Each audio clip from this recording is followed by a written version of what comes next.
আসসালামু আলাইকুম। Welcome to my cooking channel Shahrin's cooking artistry. আজকে আমি আপনাদের মাঝে খুবই সহজ এবং মজাদার আর একটি রেসিপি নিয়ে চলে এলাম। লাচ্ছা সেমাই এই মজাদার রেসিপিটি আপনারা ট্রাই করতে পারেন। তাহলে চলুন ফুল রেসিপিটিতে চলে যাই। এখানে আমি 1 প্যাকেট লাচ্ছা সেমাই নিয়ে ভালো করে গুঁড়ো করে নিয়েছি। এখন এটাকে গোল্ডেন বাদামি রং করে আমি ভেজে নেব। যতক্ষণ না পর্যন্ত ব্রাউন কালার হয়েছে ততক্ষণ পর্যন্ত আমি এটাকে নাড়তে থাকবো।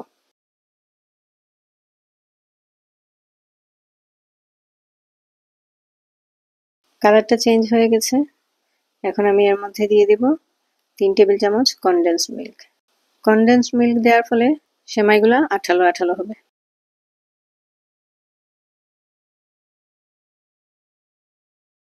যতক্ষণ না পর্যন্ত আঠালো হয়েছে এতক্ষণ পর্যন্ত আমি এটাকে নাড়তে থাকবো।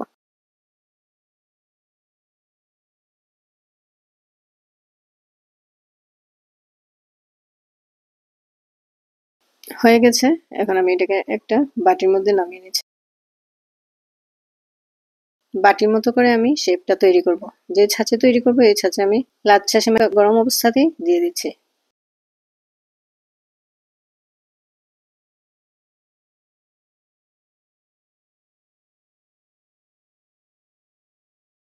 এখন আমি এটাকে প্রেস করব এবং বাটির মতো শেপ তৈরি করব। মাঝখানে একটা গর্তের মতো তৈরি করব। চাপ দেওয়ার ফলে বাটির মতো শেপ তৈরি হয়ে যাবে।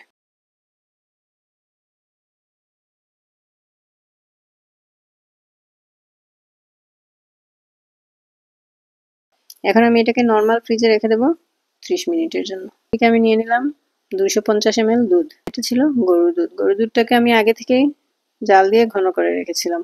কাস্টার্ড পাউডার দিয়ে দিলাম 4 চা চামচ। এখন আমি এটাকে জাল করব।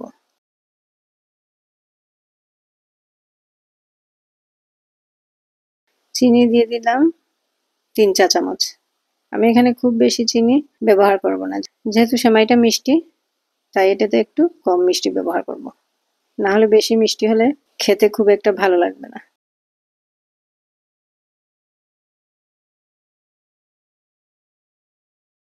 কাস্টার্ডটা তৈরি হয়ে গেছে। এখন আমি এটাকে নামিয়ে ঠান্ডা করে নেব। 30 মিনিট পর ছাঁচ থেকে আমি লাচ্ছা সেমাইটা বের করে নিয়েছি। বাটির মতো শেপ হয়েছে।